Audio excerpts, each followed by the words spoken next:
Okay, good morning, everybody, and a warm welcome to this webinar. My name is Michael Brand.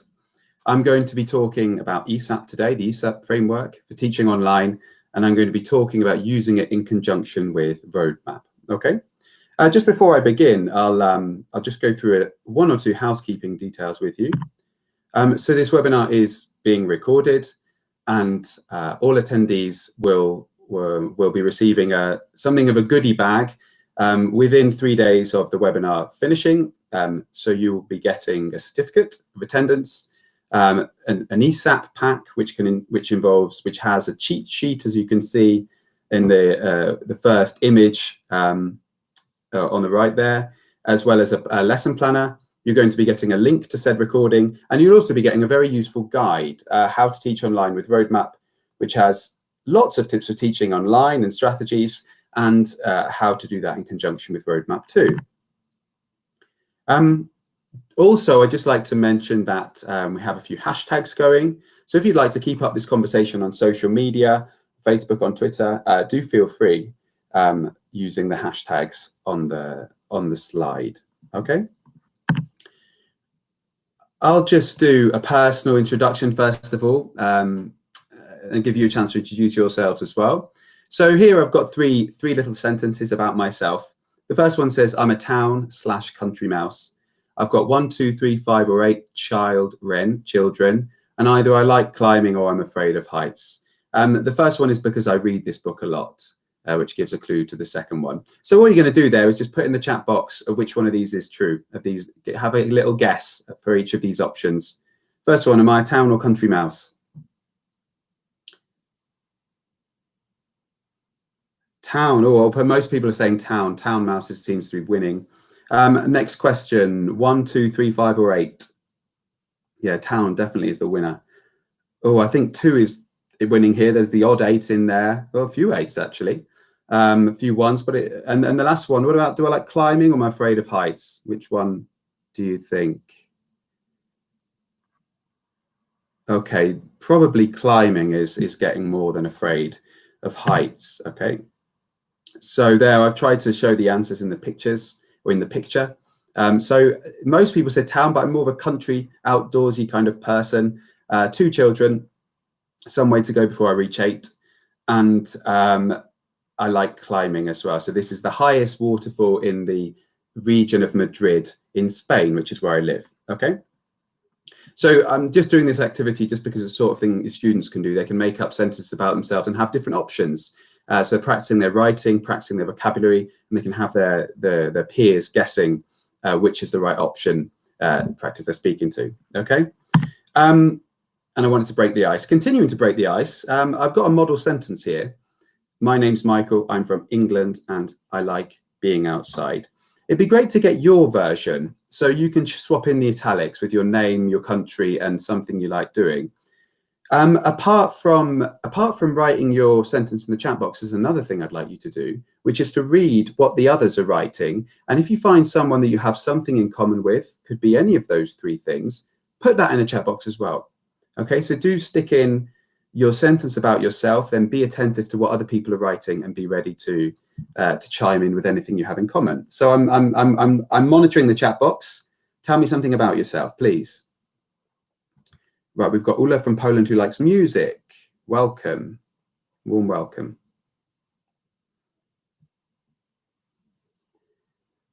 Andrew from France, very warm welcome.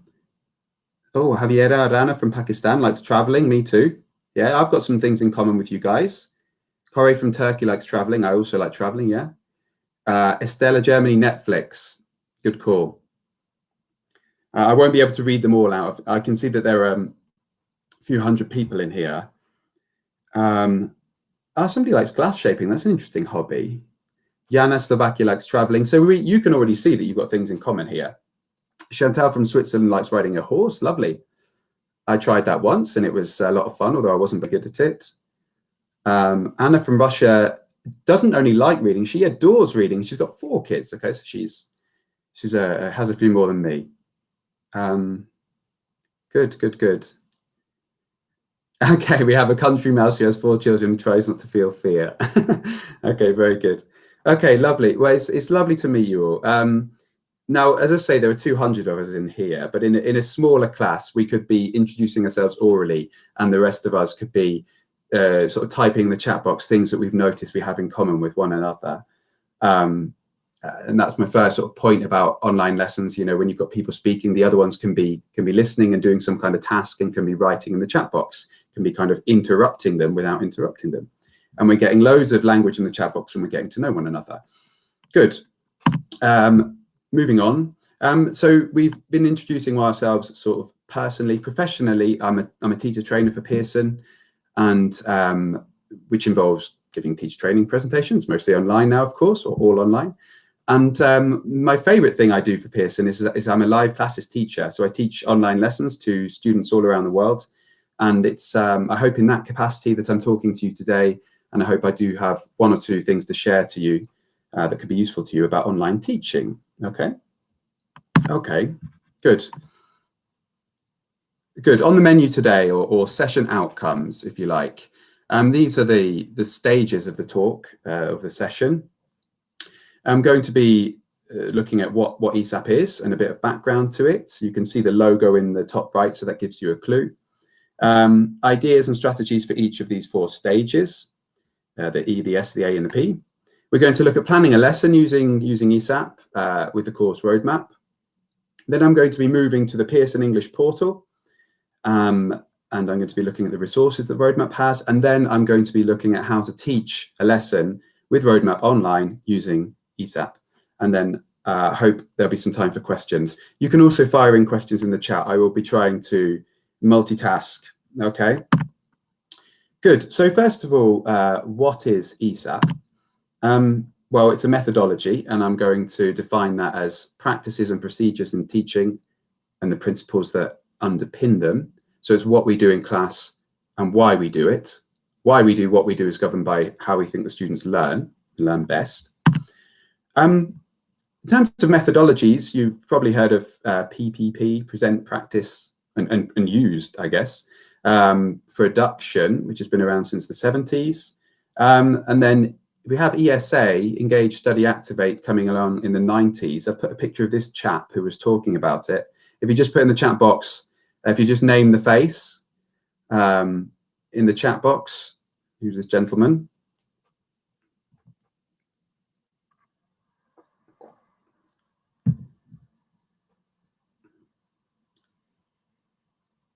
Yeah, Jeremy Harmer, somebody, Mayrim has said, and Magda too. Jeremy Harmer in the 90s talking about engage, study, activate. Sometimes PPP was considered too prescriptive or teacher-centered. And, you know, before presenting something, you might try and engage your students. You know, you may not go in with today, ladies and gents, the present perfect, we're formed by the subject, the auxiliary, and the past participle. You might ask them questions about themselves using the grammar, and say, can you believe I have never seen the film Titanic? Have you seen it? We've got this, you know, this engaging side as part of the start, tapping into the affective domain, seeing what they already know. And there are other differences too. Now, ESAP takes this ESA as a basis, and there are 2 obvious differences there. One is there's an extra letter at the end, the P, and the other is that we've considered what these stages mean in an online environment, which, as we know, has become something of a concern for us over the last year for obvious reasons, and continues to be a concern for many of us. That's why we're here today. I guess that's why you've come to the webinar. So we want to show how a well-known methodology for face-to-face classes can be used online and what adjustments to make. Okay. Right. Moving on to the next stage, I want to look at the 4 stages and what they mean in general for an online class. First one being engage, warming up the students, putting the T's, as well as linking to language they've already learned and seeing what they already know about what you're going to cover in the lesson. Okay. So, you know, in connecting personally with the students. So I ask my students how they're doing at the start. I often get them to write this in the chat box, and then I can call on them to expand that. Other things you can do is get the students to mime how they're feeling. So with the cameras on, they can express how they're feeling with their face, with their expressions, and you can guess how they're feeling and then build on that by asking them to develop. Things like asking them what the best thing they've done since the last lesson was. Other things you can do as well, warming up, you can comment on things you can see in their house. The other day I was teaching a class and I had a student from John from Slovakia, and I could see he had an iron behind him. So I was able to ask him about his ironing, for example. So some way of connecting. Again, do feel free to fire in ideas that you use in the chat box as well, because I know there'll be loads of knowledge in the room. There's 200 of us here. We can, moving on to language content. So we've talked about retrieval practice. Best thing since the last lesson, putting out the bins. It's life in the fast lane, that is, Marianne, I can see. Anyway, back to the session. Maybe you get a student defining a word from the last lesson and the others guess that word in the chat box. And the person who's defined it can confirm and then pass it on to somebody else. You might use the private messaging function. I like the private messaging function in Zoom, which is what I use. I say, well, what's your dream holiday destination, for example? We're all thinking about holidays now. And they all send them to me privately. And then I read one out and the other students guess who they think it belongs to and why. So the private messaging is a good way of creating these introductory games. You can seeing what they already know. So I was preparing a lesson on places in a town the other day. So it's like police station, train station, things like that. And you might start the lesson by seeing what places they already know in a town. So you could say, just pop any ideas in the chat box. Other ways of doing this are to say, right, what places in a town? Train station, does anyone know any more? I'll give you a few seconds to think of your place. Okay. I want you write it in the chat box, but don't send it yet. Thumbs up when everyone's written it in the chat box, but don't send. I can see your thumbs up. Okay, send. And then we get our ideas. But what I've tried to do there is to make all of the students think of something individually and get them all to work, rather than just saying any ideas in the chat box, which is, some might do it and some might not. Okay. Other things you can do engaging, I've done is using the whiteboard in an online, for example, in Zoom. So I did a lesson on technology and I wrote technology on the board, and the students had to annotate, writing in words related to technology on the whiteboard. So they used the T for computer, they used the E for email. Okay, another way of using the tool, the platform to show what they know. Other things I've done is this kind of throw the ball, which is just, I say I have the ball and I say castle, as Sabine said, and I throw the ball and I say Sabine or Sabina, I'm not sure how to pronounce, and then she catches it and then she adds on to that train station and then throws the ball to Francis, and Francis dives and catches the ball and adds on to that, and it's a bit theatrical and a bit of a fun way of seeing what they know, and the students also nominate the next person, so it's not the teacher saying you, now you, now you.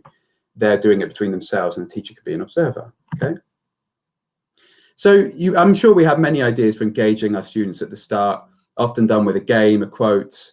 You can engage with a picture, tell a story, play some music. I've played a song and had them guess the lesson from the song, predictions. Okay, so this is kind of a general overview of the engage stage.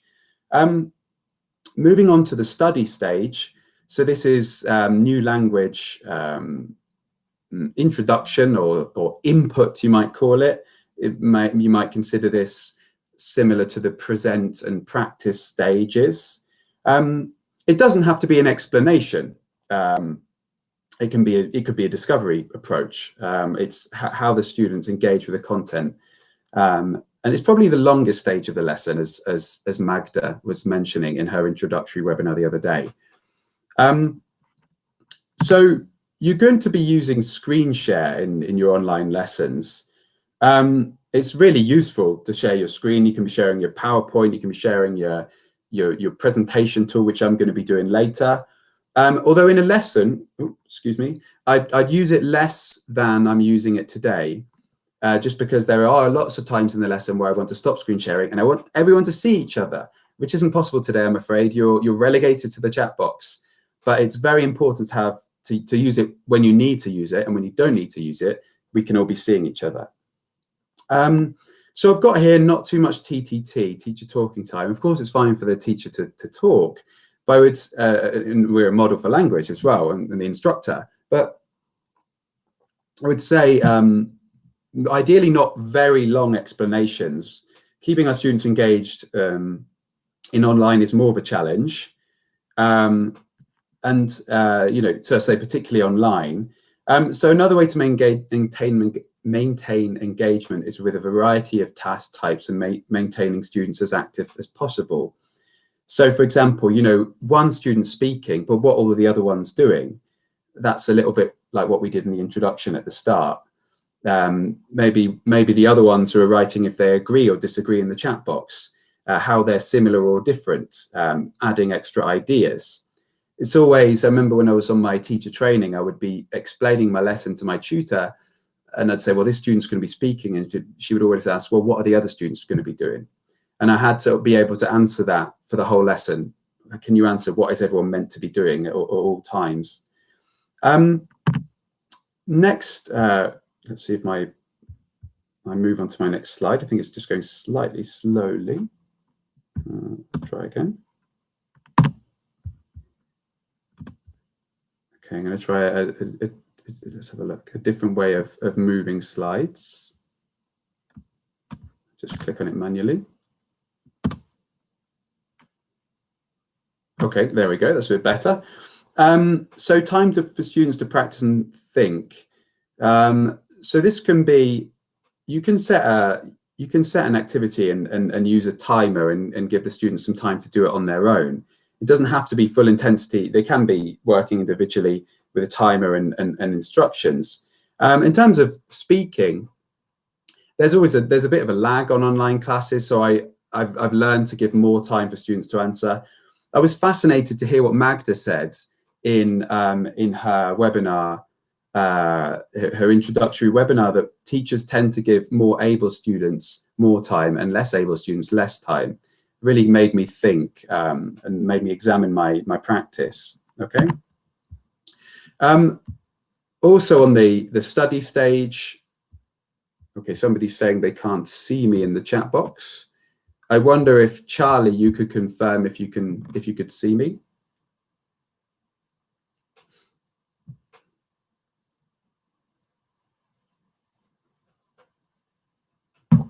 Okay, so some, okay, people are saying I do, so I'm going to continue.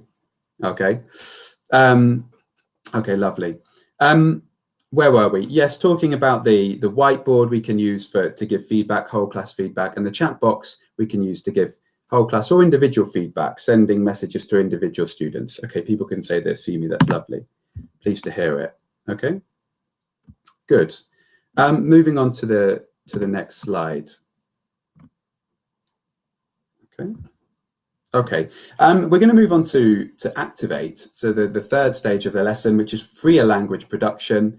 It doesn't mean sort of, you know, a chat. There is clear instructions to this task, which are so key online. If you're having your students working in breakout rooms, we're going to look at giving very clear instructions, making these tasks as personalized as possible, relevant to the students, and encouraging students as well to use the new language or skills that they've developed during the lesson. So just one example of this I've done is the students have learned some new language and they're encouraged to use it in speaking. I've had them in breakout rooms in threes. The new language is on a whiteboard, like a Google Jamboard. You have two people doing the task, trying to use the phrases, and the third person is the referee and is ticking off the phrases on the Jamboard, sort of annotating. Just be one example of you know, sort of a forced output activity. Okay. Good. On to the final stage in ESAP, which is practice. So this is the stage that we've added in By practice, we're referring to what students do after the lesson. So you might call this homework. But we're calling it practice, and we're talking about practice in an online environment, okay? Which I think is gaining more and more importance. On online activities, students can do autonomously as well. So we're going to be looking at some examples of these interactive online activities. And by interactive, I mean the students can do the activities and get feedback, can find out if they got the right or the wrong answer, and also get some tips and clues as to what they can do better next time. Okay. So scoring then is automated. It's automatic, and the work that the students do gets reported. So there's a record of it. The students get a record of what they've done and see their grades, and so does the teacher. So the teacher can check the students' performance in these activities, and then use what they've learned to inform their up-and-coming class. What do the students do well? What do they need more practice on? And the last thing here to say about these type of activities is that they save time on marking. They save time physically doing the marking, but also they save time at the start of the next lesson. So rather than going over a paper workbook activities for the first 10 minutes, they've already been scored. Okay. Good. So that's just an overview of the 4 stages and some ideas, what they involve and ideas for how to carry them out online. But we are going to be putting them into practice as well. We're going to be putting them into practice with a lesson in Roadmap, which is a Pearson course it's a general English course for adults. Okay. First of all, I've planned my lesson. This is my lesson plan. I've used the ESAP methodology to plan my lesson. I've made a note about the activities I'm going to be doing. I've made a note of the digital tools I'm going to use and how I'll manage feedback. I've also noted down timings. The eagle-eyed will notice that they add up to 55, but I've given myself a bit of wiggle room. The practice is done outside of the lesson, but I want to talk about what the students are going to do with them. Okay, so this is my plan. The plan might be more or less detailed. Of course, if you have a way of setting up your lessons and a methodology and similar kinds of tools you use, well, this will become more and more kind of shorthand, as it were. Going back to teacher training, I remember having to make plans which were pages, and that's not something you can do for every lesson. Certainly wouldn't recommend it. Okay.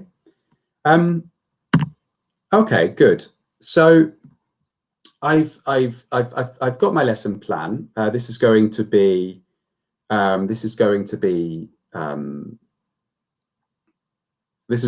see this plan put into practice in the actual lesson. Okay. Somebody's saying where and when you plan the lessons and how long you spend. Well, where? So I mean, that was planned on this. That lesson was planned on a kind of a template, which is one of the things that you're going to be sent. I planned it at home, and say this lesson took me about sort of 20 minutes to write in the activities I was going to do.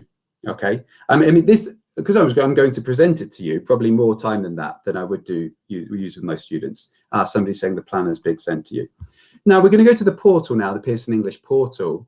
I'm going to be sharing my screen now, rather than sharing a PowerPoint, which means that I won't be able to see the chat box, so I won't be able to interact with you just for a little while, but I will be back as well. Okay, so I'm just going to click the. Let's have a look. The screen share. Okay, and I'm sharing. Okay, good. So the first page I've just touched on here, which I think is a useful page in the context of this webinar, is the Pearson ESAP page. So if you just write Pearson ESAP into Google, you'll find it, and it has well, here you can see the webinar series that I'm currently. One of which I'm currently delivering, being you have a registration area there, and you have an overview of the methodology from Lindsay Warwick, who's one of the Roadmap authors, and other videos where she talks through using online tools in Zoom, and then she talks through each of the 4 stages with the roadmap course in a different way from or using different activities than what I'm using today. But it's well worth checking out for further research or further learning. Okay, but I'm going to go to the portal, the Pearson English portal. My alter ego on here is Agatha Trunchbull, as you can see. I'm a bit of a Matilda fan, though I don't go about my lessons with a riding crop or anything like that. But for those of you who've seen Matilda, I think she's an interesting character. Good. So while I'm in so the portal then is the area where teachers and students have all of the resources that they need around their course, kind of a one-stop shop, if you like. I will point out that there is a tab here that says Class Schedule, and you can schedule your Zoom classes from within the portal. So there's integration with Zoom. Once you've synced your Zoom account with your portal, you can do everything here: organizing classes, programming with your students. They appear on your students' calendar, etc. Okay. Good. So I'm going to scroll down. Now I have lots of different courses in my account, so I'm going to need to do a bit of scrolling here. You'll see all the courses kind of whizzing before your eyes. And I'm going to go to Roadmap A2+, which is the course I'm building my lesson around today. I'm going to click on Resources first. Let me click on Resources. Good, and these are all of the teacher's resources. So there are, as you can see, instructional videos on how to get the most out of the course. All of the students' book audio, workbook audio and videos are all available to download. They're also on the presentation tool, which we'll see in a second. All of the tests are available here: unit tests, achievement tests, midterm tests, etc. The photocopyables are here as well. So there are 3 photocopyables per lesson, as you can see. You can download. You could send them to your students in an online class. There are extra pronunciation worksheets. The teacher's guide is available for download here as well, and in digital format, of course. The student's book material, so the contents to the student's book and all of the sections at the end, like grammar banks, vocabulary banks, communication banks, are all here. The roadmap is a course which is built around GCSE learning objectives, which come from the Common European Framework. And there's a booklet here which explains how the course is put together and which learning objectives each of the lessons covers. There's an app which you can download, the presentation tool to project the course is available online, which is what we'll be using in a second, but also offline to download as well. And finally, there's a test generator. So you can generate digital tests. You can mix and match and customize and assign them to your students digitally. Okay. So we've started just by looking at the resources. I'm now going to click on presentation tool. Okay. And I'm going to click on Unit 6, which is the lesson, which has the lesson I'm going to demonstrate. Excuse me. And let me just scroll down a little bit. So roadmap, then it's a flexible course. You have these core lessons, which would be 6A, 6B, and these lessons are built around a communicative outcome, and then the lesson provides the grammar, vocabulary, and skills which are needed to reach that outcome. You then have develop your listening, reading, and writing skills lessons, which work on an individual sub-skill around that skill. So listening, this one is about understanding a short talk, for example. Okay. Now the lesson that I've chosen to demonstrate today is a quiet weekend, which is 6C. I guess a number of us are having quiet weekends at the moment. I know a few of you alluded to that in the chat box. You'll notice that there are a couple of buttons here to plan and teach the lesson. So if I'll just go to plan first of all. Now, what this has here is a preview of each of the activities in the lesson. as well as the accompanying teacher's notes. So this is a preview just of the lesson objectives, okay? And then you have notes to go with them as well. And you can, of course, access the whole lesson plan, okay? So you've got your teacher's notes available here. Let's go back to the activities. But I'm now going to click on Teach, okay? Good. So yeah, so this is the lesson goal. As we've said, our goal is to discuss weekend plans. It's a communicative outcome from a Common European Framework descriptor. And the idea is you will reach this goal by learning this grammar and vocabulary, may and might, and weekend activities. Now here I'm in kind of an activity view. So I'm just scrolling through activities.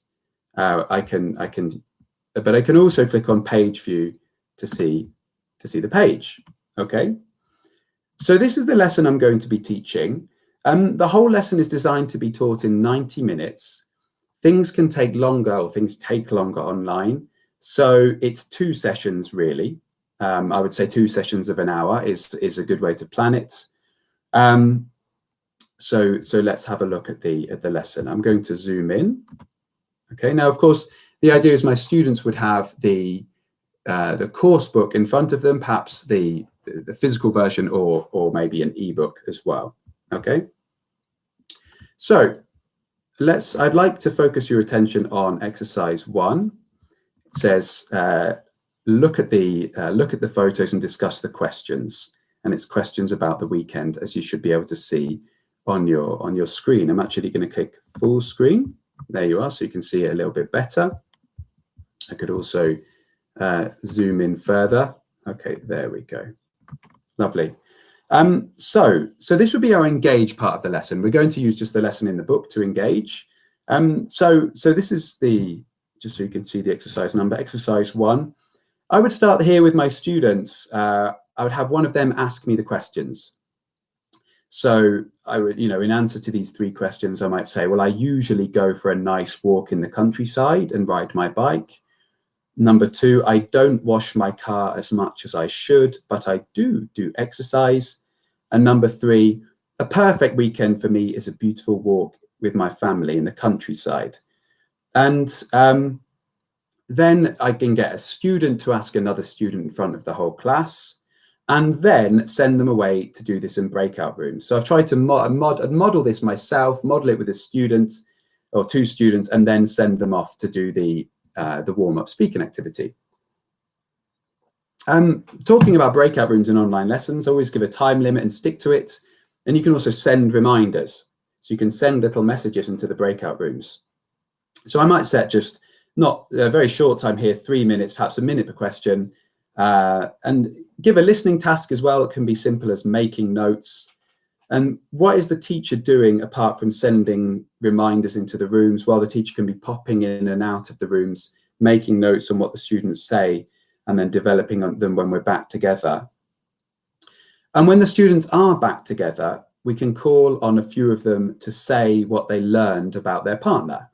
And again, everyone else's task is to write in the chat box every time they hear they have something in common with someone.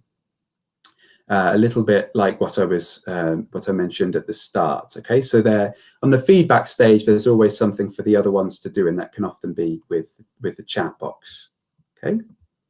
Okay. Just going to draw your attention to question 2, which says read the article about weekend activities. Do the people do the same things as you?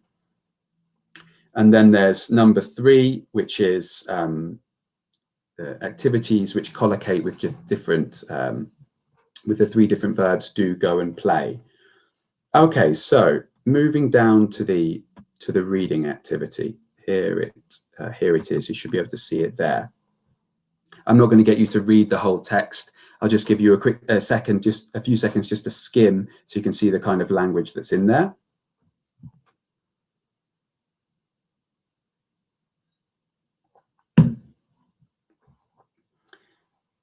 Okay, so this is the study part of the lesson, right? This is study, the teaching or the presentation, the input, if you like. So we've got a text to read with vocabulary contextualized in it. in online lessons, there's a lot to be said for students reading longer texts outside of class, at least once. But I think this text is fine to be read in class. It's not too long. Of course, there's a number of ways to approach this reading a text in class.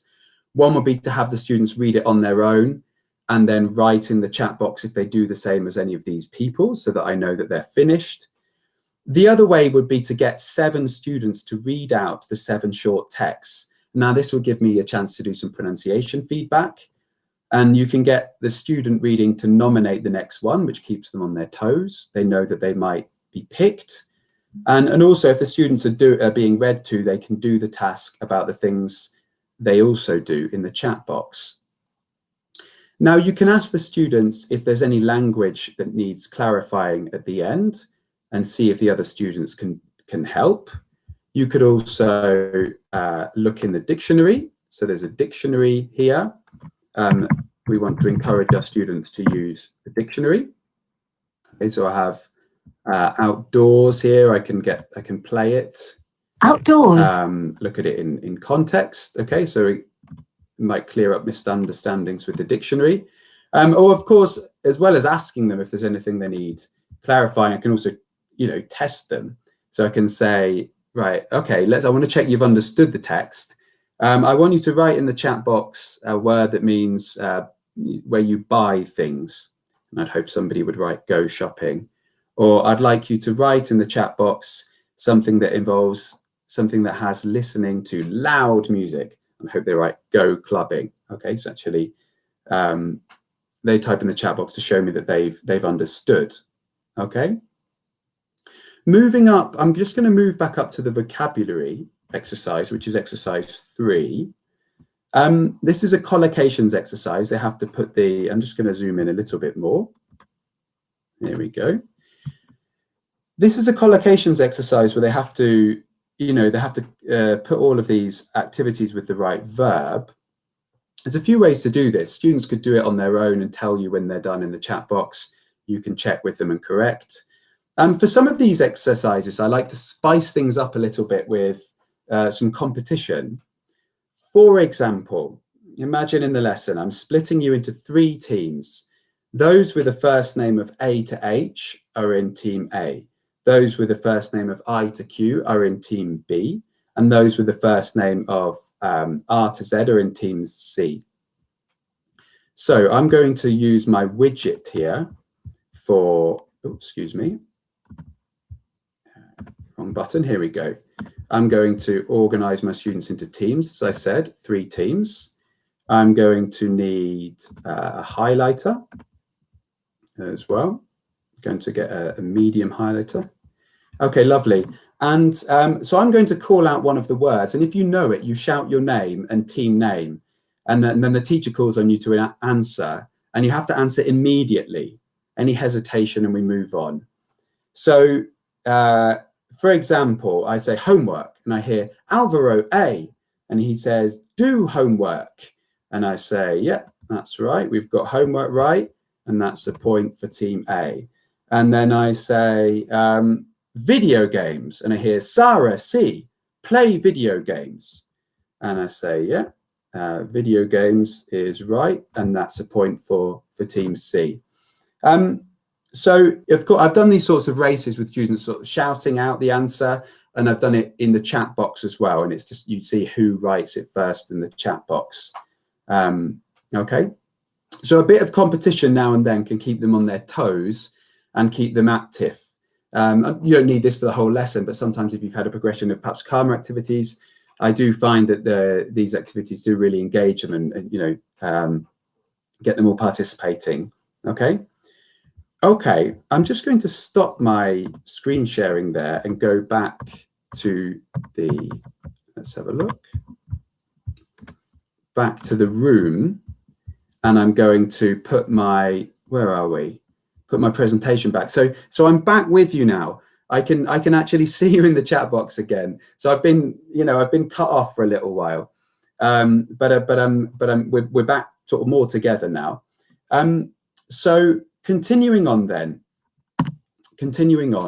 I'm talking about doing that activity with competition, but collaboration is good as well. When I started teaching, I think 'cause I'm quite competitive myself, I just did loads of competitions, probably too much. And then I moved towards more collaborative activities, but now I think I like to have a balance, really. And I want to talk about a way to do that activity collaboratively online, not only competitively. So I just want to, I've taken a few screenshots here and I want to talk about screen sharing.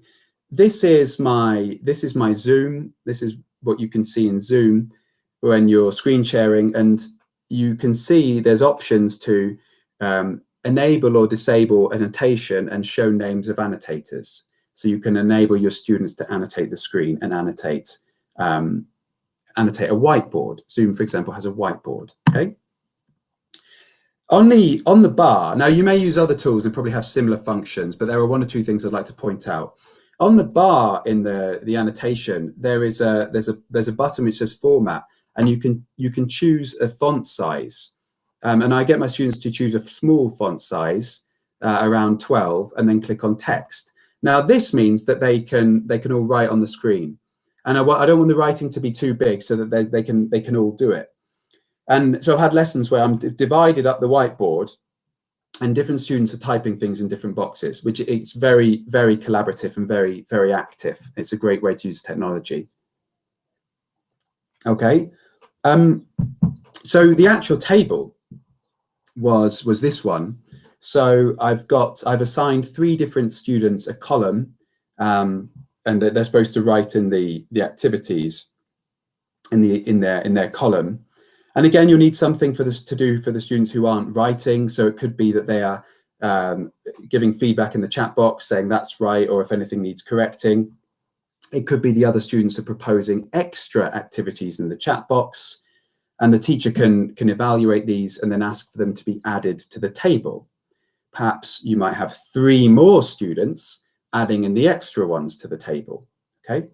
And then all of this can be saved. The whiteboard can be saved. Of course, students can also take a screenshot, and you know, they've got a record of what they've created together. Okay. Good. Okay. Good. So that was my study stage. Then the students we were reading the text, reacting to the text, and then engaging with the vocabulary task in different ways. Okay. Good. So the next stage then is the activate stage, in which the students use the language more freely, in this case in a speaking exercise. So these are the activities in the screenshot. I'm just going to stick with PowerPoint for a minute. Okay, so first of all, I'd explain follow-up question. So you ask me question 1 and I say, well, I often go shopping. And a follow-up question would be, who do you go shopping with? Which shops do you go to? What do you buy? Someone's asking if you set up the grid on the whiteboard in advance. I'll just answer that question now that I've seen it. You don't have to. It's just, there's a function to draw a line, and it's just down, across. And then once you've had practice with it, you're as quick with it as you are in class. And it's just, I like this idea that all the students can do it. In class on a whiteboard, you might have 2 or 3 at a whiteboard, but here in online, you can have many more collaborating. Anyway, sorry, I've gone back to answer that question. I'm going to go forward to activate again. Yeah, so I would explain the follow-up question and give examples. Then I get a student to ask me the questions and I answer. The other students put follow-up questions in the chat box and I answer. Yeah, so I'm talking about modeling here, okay? So if I'm getting the students to do this in breakout rooms, good. If I'm going to get the students to do this in breakout rooms, they're going to need to know how long they're going to have in breakout rooms, how many follow-up questions to attempt in questions 1 and 2. And also I want them to know who is going to write down their conclusions for question 3, which is they're talking about whether they agree with the 5 activities. So I like to indirectly nominate a student for this type of thing. So I might say, well, the student who writes down answers for 3 is the one with the earliest birthday. So when they're in their breakout rooms, they need to ask each other when they're born and work out who has the earliest birthday, and that person is the one who's in charge. Okay, it's a nice way of assigning roles, getting them to ask each other questions to work out who has different roles.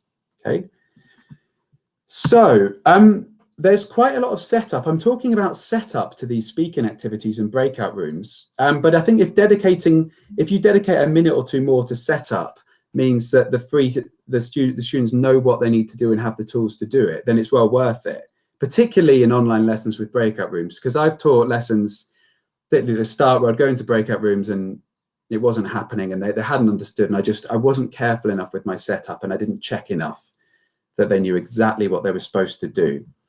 So how can we check or ensure understanding when we're sending these students off to do tasks online? So different things. When you give your instructions, you can have your students put write them in the chat box, and then you can check whether they've understood. You can call on a student to explain what they're supposed to be doing after you've explained. You can, sometimes in my lessons, students have I've been teaching something and they've needed a record of that to do the task in the chat box, so you can get them to do screenshots of instructions, which is Windows Shift and S. Or to go even further than that, you can make a little activity about your instructions. So whoops, I'm gonna give you instructions to a task, and I want you to listen very carefully because I'm going to check that you've understood these instructions. So listen to my instructions then. Do exercise 4 in breakout rooms. Ask each other questions 1 and 2, and ask at least 2 follow-up questions. Then see if you agree on the top 5 activities. The person with the earliest birthday writes down your conclusions for question 3. You have 8 minutes. Right, so these are my instructions. So I wonder if you were listening to me here, ladies and gents. Can anyone fill in any of the gaps? Right. So you need to write the letter. Yeah, E is 8. You have 8 minutes. That's right. Yeah, you do have 8 minutes for the task. Yeah, somebody said agree, which is C. Well done, Marianne. Thank you. Oh, Magda's got all of them. Magda's been really paying attention. Yeah, well done. 2 follow-up questions. Yeah, so I think between us, we've more or less got the activities, and here they are. I'm just going to quickly respond to a question. Someone says, "Can you do writing in breakout rooms?" And I definitely think you can. One way of using breakout rooms, which I really like, is having students working in a shared document, because that means that the teacher can see what's going on in all the breakout rooms. So if you imagine you've got a shared document with four parts to it, and each room, all the students have a link to the document, and they're each filling in their part of the doc. The teacher can kind of be a sort of a command center, control center, and could just be looking at the document and could be seeing what the students are putting in each of their breakout rooms. Okay, I think you're sort of having a chat about this. I think there's a chat going on in the chat box about this. So I like that way of working as well. Okay, good. Okay. So we're talking about the activate session and clear instructions for these 3 activities. I just want to talk in the last 5 minutes about practice. So this is what the students are going to be doing online. For my lesson, I've got them to do the next activity from the book, which is the listening activity, where they hear people using the language they've just learned in context. And also the grammar for the second half of the lesson on might and may is introduced in this listening. So I think it's a good way to segue into the next lesson. I'm also going to be setting a couple of activities on my English lab, and I'm going to get my students to do the activities in the app as well. So let me actually go to my English lab to tell you what I mean by this. So I'm going to again leave the chat box, and I'm going to share my screen again. Okay, good. There we are. Okay, and I'm going to go back. I'm back in the portal. You'll recognize the screen from before.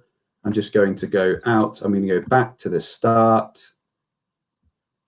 And I'm going to click on, again, I know mine is rather, I have just about every course there is in here, which is why it's so busy. But I'm going to click on My English Lab. Oops, let's have a look. I'll just need to, I think it remembered another one of my profiles.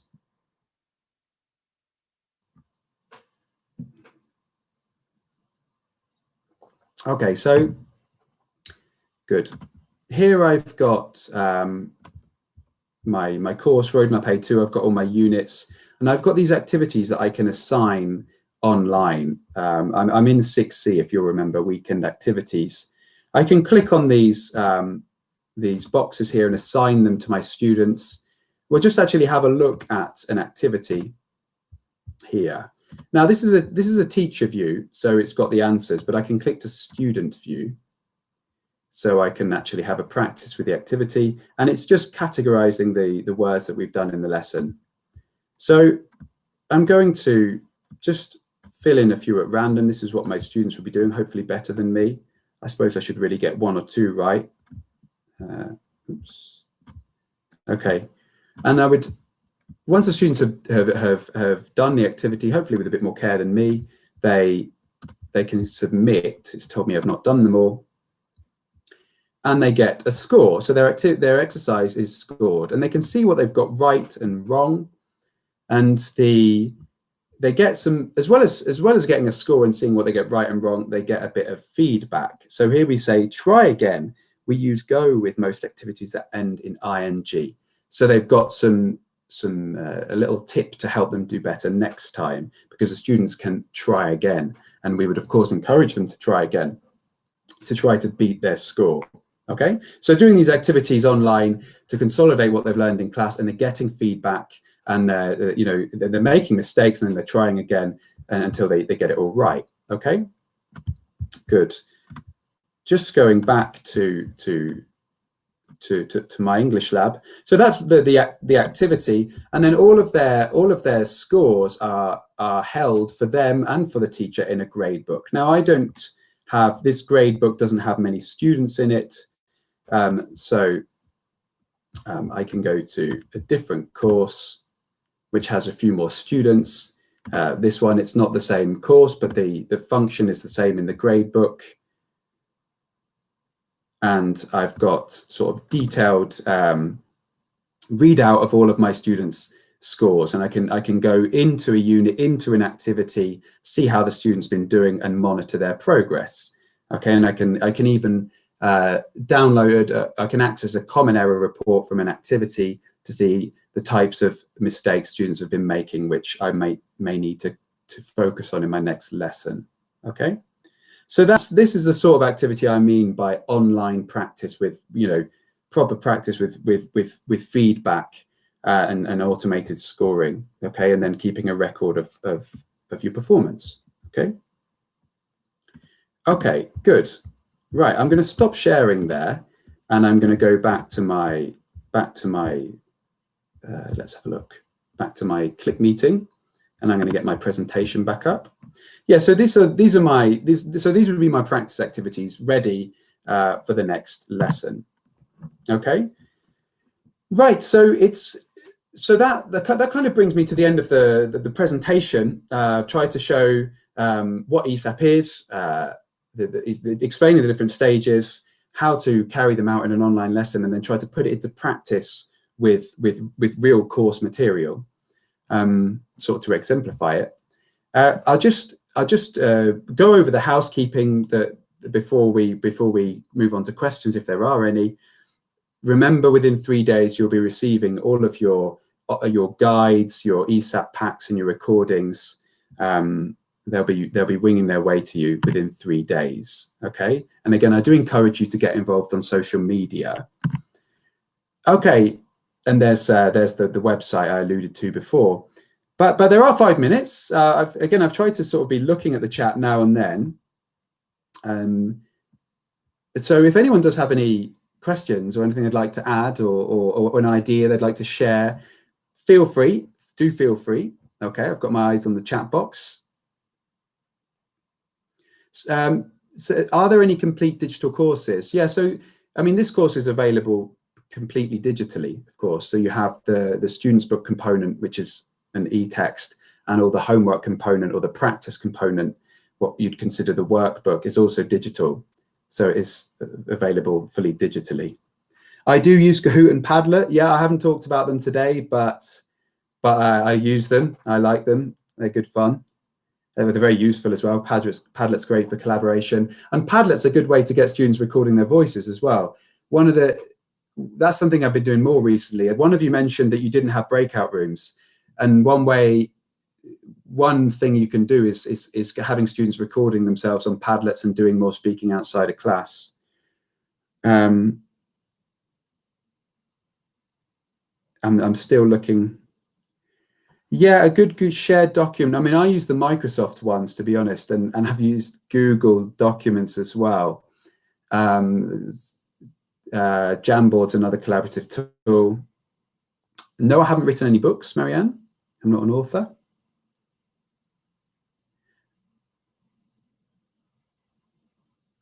Let's have a look. People are saying thank you so much. I haven't been to Switzerland for a while. Okay. Interesting and informative. Okay, thank you.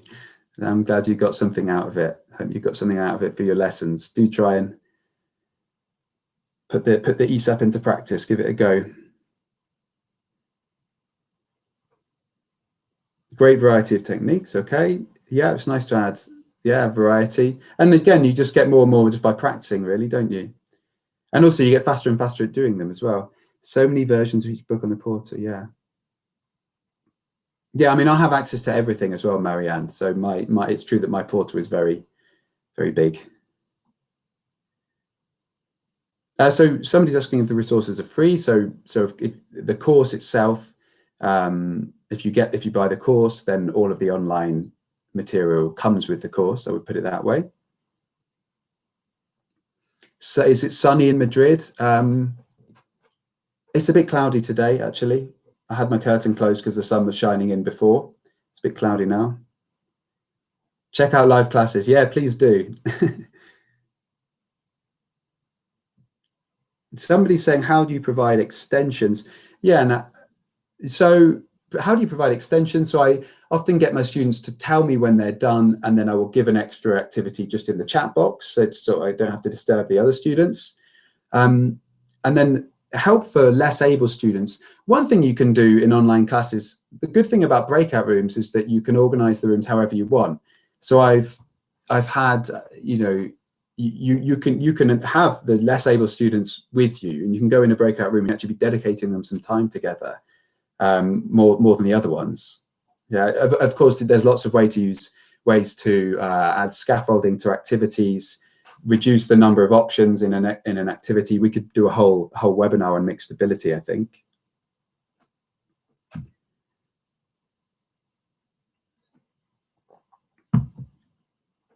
Yeah, so somebody's saying, would you describe, how would you do feedback in Activate? Well, I'm setting them a task and I'm giving them some sort of success criteria for the tasks, things that they're supposed to be doing, and in other words, give them feedback based on that success criteria. And I can give them feedback individually in the chat, or I can encourage students to put in the chat box their feedback based on the success criteria of the Activate task. Okay, it's 10 o'clock. Somebody asked me email. It's michael.brand@pearson.com. There you go. So it's 10 o'clock. So I think I'm gonna hand back to Charlie. So I do thank all of the teachers for coming today. I know you've given us an hour of your time. Thank you very much. I hope the session's been useful for you. I hope you've got something out of it. And I do wish you a good day, and all the best. and hope to see you in another webinar soon. I do encourage you to attend the other webinars in the series, where my co-presenters Magda and Billy have got lots of great ideas in store for you as well. Okay, so have a good day, everybody, and I'll leave it with you, Charlie.